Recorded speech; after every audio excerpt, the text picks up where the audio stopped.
Olá pessoal, hoje nós vamos falar sobre um grupo de doenças de colagenose que apresentam uma prevalência menor do que as que a gente tem visto até agora, mas que apresentam importante mortalidade. Então é interessante que todos vocês sejam capazes de reconhecê-las.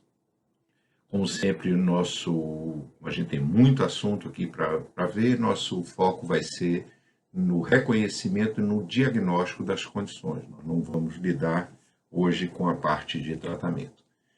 Aqui quem fala é o professor Fernando, essa aula é parte integrante da disciplina de reumatologia teórica, planejada para ser dada integralmente à distância, em função das limitações impostas pela pandemia de Covid.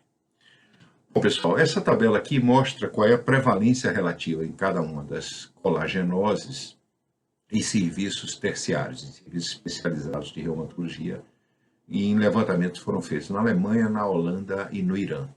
Como a gente vê, a grande estrela é a artrite reumatoide, mais da metade dos pacientes tem artrite reumatoide nos ambulatórios, mas tem algumas observações aqui que a gente gostaria de fazer. É possível, pessoal, que gota e artrite idiopática juvenil estejam subrepresentadas aqui nesse grupo de pacientes. A artrite reumatoide juvenil, porque normalmente ela está em ambulatórios especializados de pediatria, a gente não sabe se esse levantamento considerou os ambulatórios de pediatria, e gota, porque frequentemente é atendida em ambulatórios de clínica geral. Mas são doenças de prevalência provavelmente maior do que estão representadas aqui. E provavelmente estão sobre-representadas aqui polimialgia reumática, quase 5% dos pacientes têm polimialgia reumática, como a gente vai ver na aula de vasculite. Essa é uma condição que dá mais em idosos e, portanto, esses países têm, principalmente a Holanda e a Alemanha, um número grande de idosos. E nas vasculites, tem uma vasculite aqui que está super representada, que é a questão da doença de BC nos pacientes iranianos. Eles tinham 528 pacientes com doença de BC, uma prevalência muito alta, pelo menos comparada com o que a gente vê aqui no Brasil. Bom, outro grupo de doenças que parece estar subrepresentado aqui, a gente vai discutir isso mais tarde, são as doenças indiferenciadas do tecido conectivo, que também inclui a doença mista do tecido conectivo e as síndromes de superposição. Bom, o nosso objetivo hoje é falar sobre algumas dessas entidades, especialmente síndrome de Sjögren, a esclerose sistêmica e as miosites inflamatórias. E também vamos conversar um pouquinho sobre a doença indiferenciada e a doença mista do tecido conectivo. Bom, começando pela síndrome de Sjögren, a gente tem que identificar qual é o paciente, a apresentação típica desses pacientes. Então, é uma mulher, há um predomínio de 9 para 1 em mulheres, em torno de 50 anos, o pico é entre 40 e 60, que apresenta com fadiga importante, síndrome seca, ou seja, olhos e boca secas, e artralgia ou artrite. Essa é uma doença que acontece em 1 para cada 2.000 pessoas. A razão para a fadiga não está muito clara, é possível que isso se deva à produção de citocina inflamatória, mas também porque com a boca seca, o indivíduo frequentemente tem que acordar à noite para beber água e, em consequência, para ir no banheiro, portanto, tem um sono muito interrompido, isso talvez explique um pouquinho a fadiga também. O fato que o típico da síndrome de Sjögren mesmo é a síndrome seca, olhos e boca seca, mas às vezes nem sempre o paciente se queixa diretamente assim, né? Não diz, olha, eu tenho boca seca, eu tenho olho seco. É possível que ele tenha queixas indiretas da síndrome seca. Quais são elas? Por exemplo, dificuldade de ingerir alimentos secos sem auxílio de líquidos. Então, pão e bolacha creme cracker são típicos, por exemplo, de dificuldade nesses pacientes de não comerem sem líquido. Esses pacientes podem não apresentar uma língua tão seca como essa aqui, mas essa língua tem outras características que chamam a atenção para a síndrome seca, que é esse quadro de língua vermelha, lobulada e com diminuição das papilas. Além disso, esses pacientes apresentam, por conta da diminuição da saliva, que é um excelente, não apenas lubrificante, limpador da boca, mas também tem propriedades antibacterianas, esses pacientes apresentam uma frequência maior de cáries e de perdas dentárias, especialmente cáries num lugar muito atípico, que é na base dos dentes, porque essa área é uma área que depende muito da higiene causada pela saliva, da limpeza feita pela saliva. Bom, essa secura de olhos e de boca é causada pela infiltração linfocitária das glândulas. E essa infiltração linfocitária pode ser vista em alguns pacientes com um aumento da parótide aqui no ângulo da mandíbula, ocupando o ângulo da mandíbula. E, além disso, essa secura pode pegar outras partes do corpo, como, por exemplo, nasofaringe, laringe e região vaginal, levando o paciente a outras queixas, como tosse seca, rouquidão e dispareunia. Essa última acontece em até 40% dos pacientes. O paciente pode queixar também de secura na pele como um todo, que é chamada xerose, levando a irritação e prurido nessa região. Em relação aos olhos, pessoal, a queixa pode também não ser de secura, mas ele pode ser, na maior parte das vezes, o paciente se queixa de sensação de corpo estranho, irritação e vermelhidão. Uma outra queixa interessante são dos pacientes que sempre usaram sem problema lentes e que dizem que estão cada vez mais intolerantes, colocam a lente e começam a irritar os olhos. Esse também é uma evidência indireta de olhos secos. Como a gente viu, a frequência é de 1 para 2.000 indivíduos, então, calculando pela nossa população, a gente teria mais de 100.000 pessoas com síndrome de Sjögren e cerca de 2.000 pessoas aqui na região metropolitana de Salvador. Esse número se refere tanto à forma primária da doença como à secundária, mais ou menos a metade para cada uma. Se diz que o síndrome de Sjögren é primária quando o paciente não tem associação com outras doenças reumáticas, mas pode ter com tireoidite autoimune e colangite biliar primária, e secundária quando tem associação com outras doenças reumáticas, em especial artrite reumatoide, lúpus, esclerose sistêmica e dermatomiosite.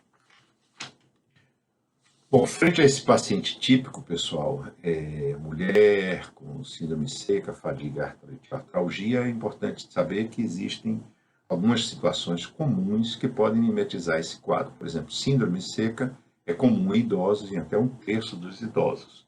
Mas aí, nesse quadro, o paciente pode ter lá a artralgia dele, a fadiga, associada também ao aumento da idade. Então, é preciso estar atento para isso.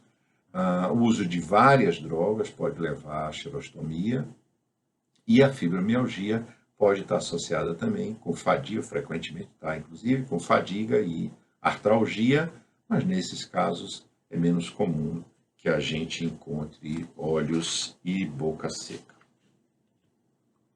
Bom, a presença de quadro sistêmico, que ocorre em 1/4 a 1/3 dos pacientes, além dos exames complementares e da associação com colagenose, ajudam a identificar o quadro como síndrome de Sjögren verdadeira. Bom, as manifestações sistêmicas podem se dever à infiltração linfocitária dos tecidos. Quando isso ocorre, essas são manifestações mais precoces, porém mais benignas, e entre elas nós temos fenômeno de Renault, bronquiolite, nefrite intersticial e colangite biliar primária, mas raramente pneumonite intersticial pode evoluir para fibrose pulmonar. Por outro lado, as manifestações devidas à hiperreatividade linfócito B também ocorrente dessa doença, que leva à deposição de imunocomplexos, são mais tardias, porém com maior morbidade. Incluem púrpura palpável, glomerulonefrite e neuropatia periférica. Cerca de 5% desses pacientes com Sjögren evoluem com linfoma. Entretanto, a grande maioria apresenta um tipo de linfoma chamado MALT, Mucosa Associated Lymphoid Tissue, que tem um curso bem indolente e um excelente prognóstico. Esses pacientes um número desses pacientes, 10%, entretanto, evoluem com linfomas de alto grau e de pior prognóstico. A sobrevida média nesses casos é menor do que 2 anos. Em relação ao laboratório, pessoal, os pacientes podem apresentar anemia, doença crônica, um aumento de VHS com PCR normal, uma hipergama-globulinemia, na maioria das vezes policlonal, mas pode ser monoclonal também, crioglobulinemia C4 baixo, do ponto de vista de autoanticorpos, frequentemente tem fator reumatoide positivo, podem apresentar um FAM pontilhado, e em relação àqueles anticorpos típicos da síndrome de Sjögren, o anti-SSA e o anti-SSB, se estima que haja uma distribuição de terços. Então, um terço dos pacientes tem SSA positivo com SSB negativo, um terço tem ambos os anticorpos positivos e um terço tem ambos os anticorpos negativos. Nesse último caso, quando ambos têm negativo, seria necessário uma biópsia de glândula salivar para fechar o diagnóstico, como a gente vai ver mais adiante um pouco.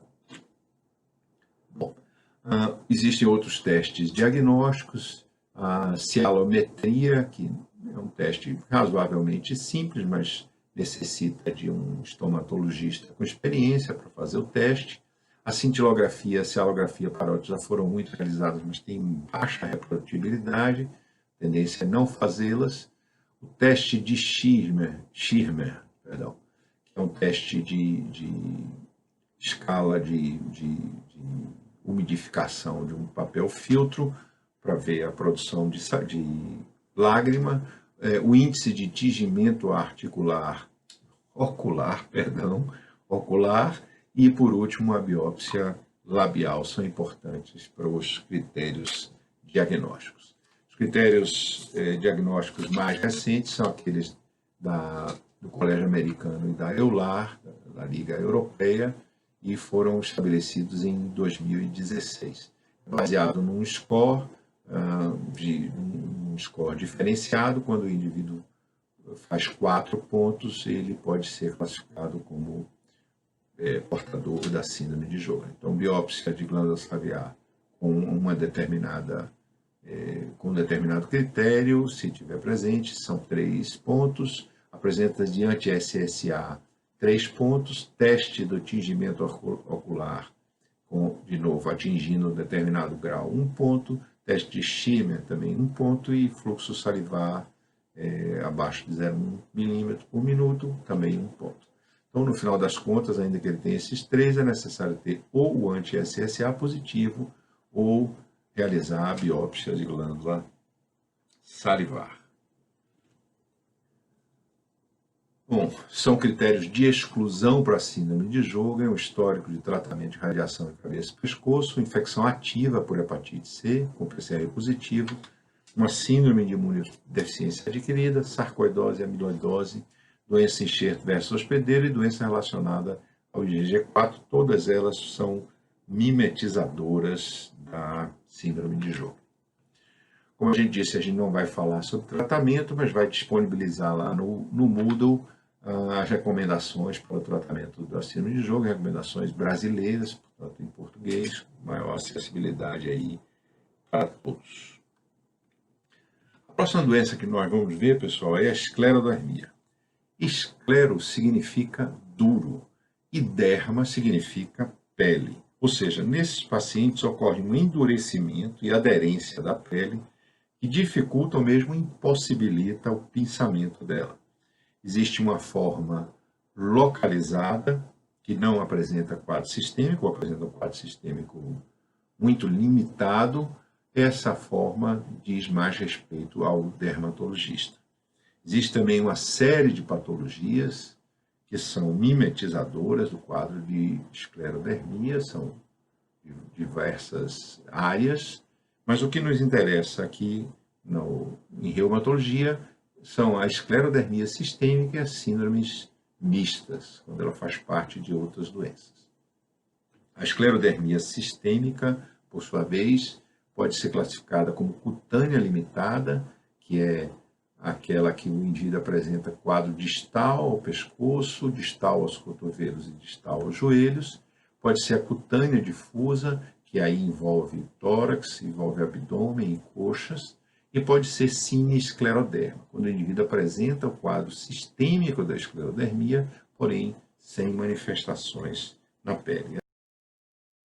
A paciente típica, pessoal, é uma mulher em torno de 50 anos, que apresenta um comprometimento difuso na pele, com fáscias típico, retrações e úlceras em mãos e diversas articulações, e o que é pior, já tem uma insuficiência respiratória sintomática secundária à fibrose pulmonar. Ela é uma doença relativamente rara. Recentemente, Horimoto e colaboradores calcularam a prevalência aqui no nosso país em torno de 100 pacientes para cada milhão de habitantes, o que significa que a gente tem cerca de 22 mil indivíduos com esclerose sistêmica no Brasil e cerca de 400 em Salvador. Considerando o fato que se trata de uma doença rara, mas com uma morbimortalidade significativa, pessoal, é preciso saber identificá-la o mais precocemente possível, para minimizar as terríveis complicações dessa doença. Como a gente viu, tipicamente no momento do diagnóstico, o paciente já apresenta uma série de complicações, já tem um quadro bem disseminado, faces típico, etc. Mas o ideal é que a gente saiba identificar o quadro na sua forma inicial. Como é que essa doença se apresenta? Ela se apresenta com a paciente com em torno dos 45 anos de idade, então 5 a 10 anos antes daquele quadro que a gente já vai poder, que a maioria das pessoas vai diagnosticar, com queixas de fenômeno de Renault, com mão em puff, que é uma mão com um edema difuso, pegando a parte do dorso, pegando dedos, etc. Esclerodactilia, que é a esclerose apenas nos dedos, portanto, distal às metacarpofalângicas. Alguns admitem que possa haver também esclerodermia aqui na área dorsal da mão, mas tipicamente é entre a interfalangiana distal e a metacarpofalângica dos dedos. A esclerose da parte da ponta do dorso dos dedos, ou seja, além da interfalangiana distal, não tem valor, porque é muito comum e não tem nada a ver com doença, não. Mas, além disso, essa paciente frequentemente queixa-se de refluxo gastroesofágico e grande parte delas apresenta artralgia ou mesmo artrite. Então, esse quadro inicial, é importante que a gente tenha isso em mente para que a gente faça o diagnóstico precoce da doença. Bom, pessoal, a manifestação, e aí a gente vai dividir um pouquinho a atenção em cada uma das manifestações. A manifestação mais comum é, sem dúvida nenhuma, o fenômeno de Renault. Lembrando que o fenômeno de Renault é uma hiperreatividade a alguns estímulos, especialmente o frio, mas pode ser emoção, com uma vasoconstricção bastante significativa, que leva à palidez da pele, seguida por uma cianose, que é devida à isquemia, e por último, e não em todos os pacientes, um rubor devido a uma vasodilatação compensatória. O fenômeno de Renault é mais visível nas extremidades, principalmente mãos, pés, ponta do nariz e nas orelhas. Lembremos que cerca de 10% das pessoas normais podem apresentar fenômeno de Renault, né? Obviamente isso é mais visível quando em países de clima frio, e entretanto, como no caso da esclerodermia, ela pode se associar a doenças. Como é que a gente vai fazer a diferenciação então do fenômeno de Renault primário, que é aquele não associado à doença, com o fenômeno de Renault secundário? Existem algumas coisas que falam a favor de um comprometimento secundário, portanto, que a gente deve estar mais atento à presença de doença.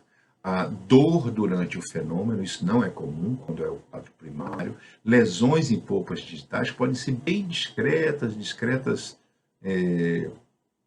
cicatrizezinhas aqui deprimidas, podem ser únicas ou múltiplas, ou o indivíduo apresentar nitidamente lesões ulceradas. Isso só acontece no fenômeno de Renault secundário. Além disso, o paciente pode apresentar alterações laboratoriais, como a presença de FAM positivo e anticorpos que estão fortemente associados à esclerose sistêmica, que é o anticorpo anticentômeno e a topoisomerase, e o paciente pode apresentar alterações, na dúvida, é importante, se você tiver possibilidade de fazer, uma capilaroscopia. O que é capilaroscopia, pessoal? É a observação dos capilares periungueais através, seja de um dermatoscópio, seja de um microscópio de aumento. Geralmente o pessoal usa microscópio geológico, né, 40, 80 vezes, 60 vezes aumento. Então, através da observação desses capilares, a gente vai ver alguns padrões normais, então, a arteríola aferente, alça arteríola eferente, e podem apresentar algumas tortuosidades, alguns alongamentos, isso não tira a normalidade do padrão, mas existem padrões que sugerem um Renault secundário. Então, alças muito irregulares ou aumentadas, assim, esses megacapilares, e neoangiogênese, como a gente vê aqui, essa monte de novos vasos ocorrendo, principalmente na parte das alças. Existem também padrões típicos chamados SD, né, de sclerodermal disease, padrões esclerodérmicos, mas, enfim, esse é um quadro mais, um exame mais especializado. Nos quadros mais avançados, a gente vai ver a presença de úlceras e mesmo de necrose de extremidades. Podem ocorrer em diversos lugares, assim como é um fenômeno muito característico desses pacientes, que é a autoamputação. Ela é devido à isquemia crônica, que vai causando uma reabsorção tecidual, inclusive óssea, né, como a gente vê aqui nessa radiografia, causando realmente uma verdadeira autoamputação. Nesse caso, é um caso do nosso ambulatório, o paciente apresenta uma outra manifestação bastante comum, que são as calcificações, que a gente vê aqui no raio-x, as calcificações subcutâneas. Bom, o facies típico do paciente com esclerodermia é esse, né? A gente vê aqui dois pacientes diferentes, são com facies bem típicos. A pele esticada, né? Desaparecimento das marcas de expressão na testa, nariz. O nariz e a boca e os lábios se afinam, vão se tornando afinados. Isso ocorre pela retração também da pele, que na boca dá essa impressão de extrusão dos dentes do paciente. Todo paciente fica meio dentucinho e com a dificuldade de abertura da boca. Outra lesão característica é a lesão sal com pimenta, formada por essa mistura de áreas de hiper e de hipopigmentação da pele. Teleangiectasias, que são dilatações aí das microveias, né, das vênulas pós-capilares da pele, podem estar presentes em indivíduos normais, mas são frequentes em pessoas com esclerodermia sistêmica, especialmente do subtipo limitado. Existe um grupo de pacientes classificados como CREST, que é um mnemônico para calcinose, Renault, acometimento esofágico, esclerodactilia e teleangiectasia. Classicamente, se diz que pessoas com CREST têm a forma limitada e têm melhor prognóstico, mas a gente lembra que, para falar em CREST, basta que tenha 4 dessas 5, e 4 delas são comuns também nos pacientes que têm a forma difusa da doença. Calcinose é comum, Renault é comum, esôfago é comum, e esclerodactilia também. Então, o melhor marcador, digamos assim, para formas limitadas seria a teleangiectasia, que essa raramente apresenta-se nos pacientes com forma difusa. Bom, outra manifestação que contribui para uma baixa qualidade de vida nesses pacientes são as úlceras de pressão.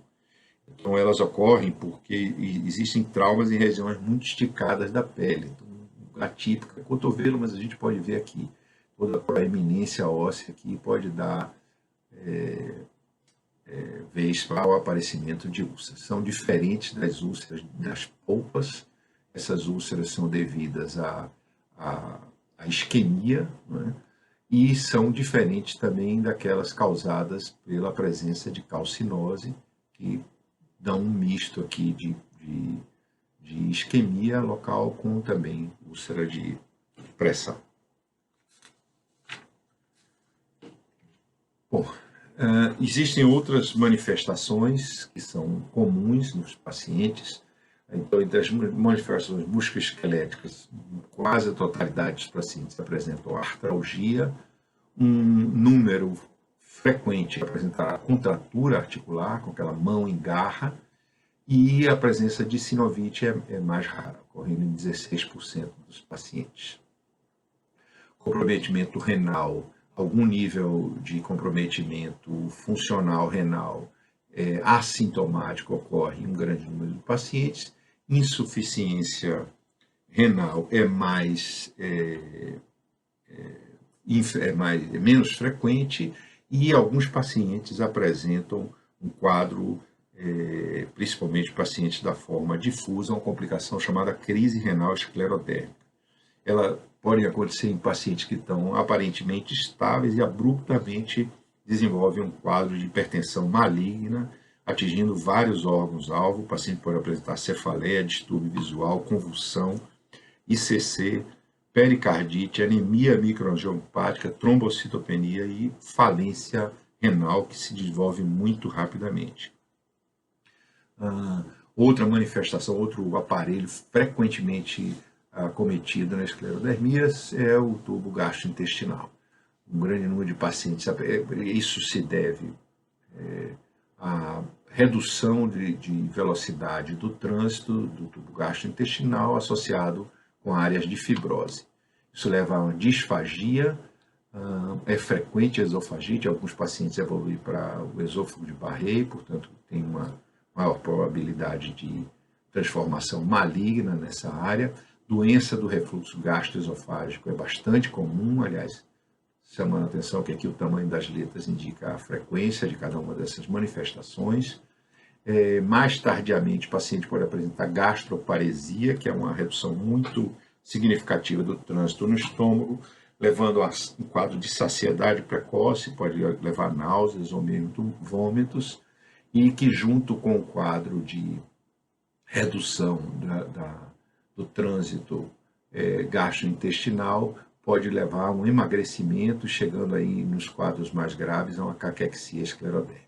Há também uma disfunção do esfíncter ano-retal de alguns pacientes significativa, levando de novo a perda bastante importante na qualidade de vida desses pacientes.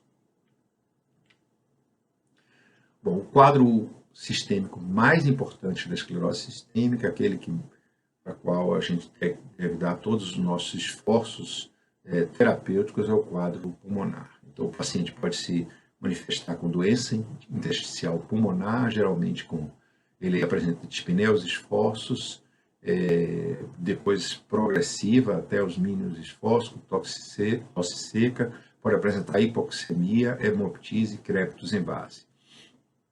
Ou o paciente pode apresentar hipertensão arterial pulmonar, que se manifesta como dispneia aos esforços, depois vai sendo uma dispneia progressiva, distensão hepatojugular, insuficiência tricúspide pulmonar e edema em pés. Essas manifestações podem ocorrer juntas ou separadas e são mais frequentes, ou pelo menos mais precoces, nos pacientes com a forma difusa da doença. A classificação atual, os critérios de classificação para a esclerose sistêmica da Colégio Americano e da EULAR, de 2003, são também baseados no sistema de pontos, bastando ter 9 pontos para se classificar como esclerose sistêmica. Então, aquele paciente que apresenta esclerodermia em mãos proximal à metacarpo falângica, ou seja, além da metacarpo falângica, pegando dorso de mãos, etc., ele já em si já é suficiente para fazer os 9 pontos. E aí as demais apresentações com o seu ranking específico. Novamente, nós não vamos tratar do tratamento da esclerose sistêmica, desculpe, não é jogo aqui não, esclerose sistêmica, e vamos disponibilizar o tratamento, as recomendações da Sociedade Brasileira de Reumatologia lá no AVA. Outro grupo de doença autoimune importante é aquele das miosites, que é composto pela polimiosite, pela dermatomiosite, pela miosite por corpúsculo de inclusão e pela miosite necrosante imunomediada. São um grupo raro de doenças, baseado numa meta-análise de 2015,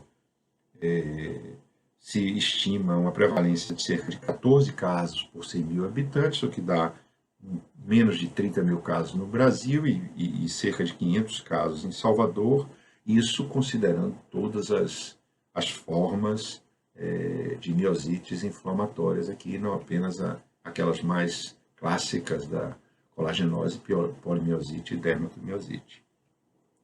O paciente típico de polimiosite, pessoal, é uma mulher, uma relação 2 a 3:1, em torno dos 45 anos de idade, que se apresenta com mal-estar, fadiga e uma perda de peso, normalmente discreta, mas que pode ser significativa, a depender de quanto de massa muscular essa paciente perca, e também porque ela diminui a ingesta. Esses pacientes têm uma fraqueza muscular tipicamente proximal, portanto de cinturas, e simétrica, e que pode ser referida como uma dificuldade progressiva para subir escadas, a dificuldade para levantar da posição sentada, seja em cadeira, no vaso sanitário ou na cama, sem a ajuda dos braços, e pode evoluir para uma dificuldade para pentear-se, ou mesmo até de manter a cabeça ereta. Há uma fraqueza muscular em outros grupos, e essa fraqueza é responsável por disfagia, principalmente disfagia de líquidos, ronco e disfonia.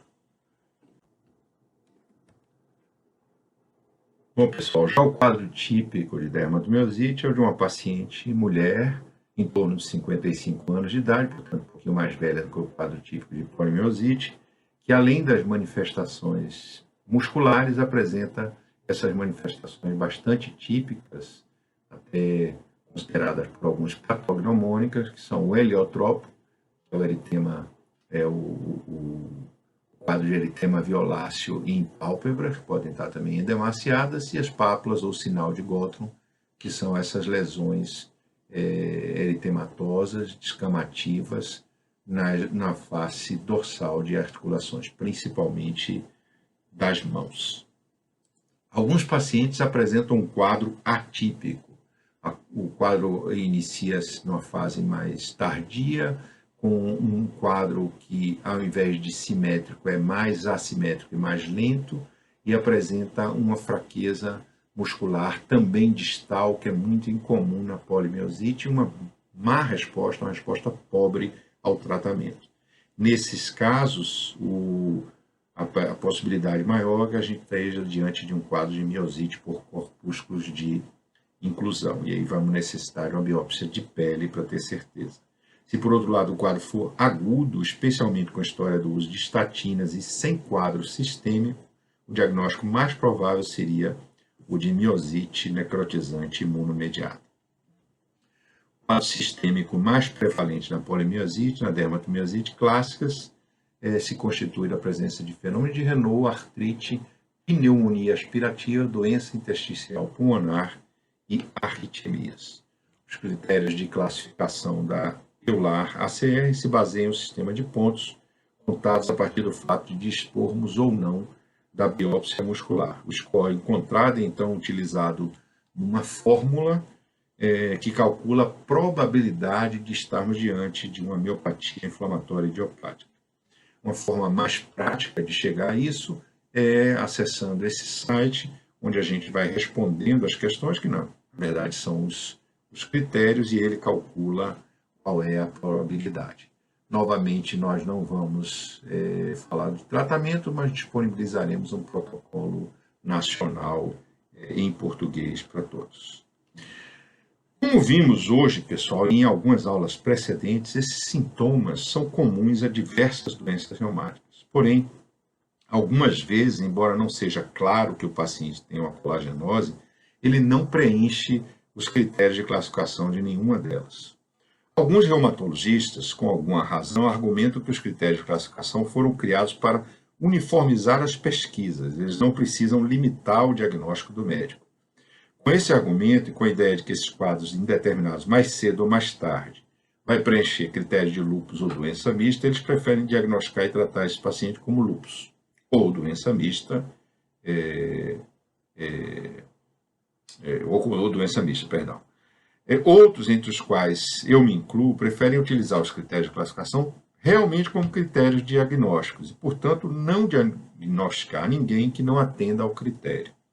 Há vantagens e há desvantagens em cada uma dessas posturas. Ambas vão deixar o paciente inseguro. A primeira, quando o médico tiver que mudar o diagnóstico de lúpus para esclero, por exemplo, e eu vi isso acontecer muitas vezes quando eu fazia o ambulatório de esclerose sistêmica.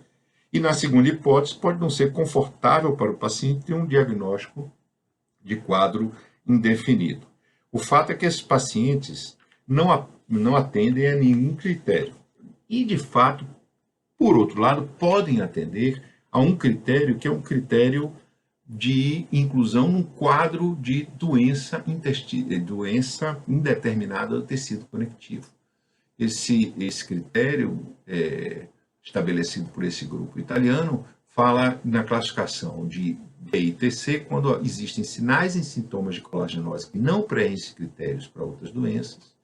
O paciente apresenta um FAM positivo e tem pelo menos 3 anos de evolução. Além disso, é necessário excluir a presença de outra doença, com o paciente não apresentando esses sinais clínicos ou autoanticorpos que são típicos de outras situações. E como esse é um trabalho aqui de 2005, eu acrescentei por minha conta o anti-CCP como bastante característico aí de artrite reumatoide, portanto, provavelmente também invalidando o diagnóstico. E lembrando novamente, anti-SM pela técnica de imunodifusão radial ou técnica de Austerlone. Não é por ELISA, porque ELISA ele perde muito a especificidade.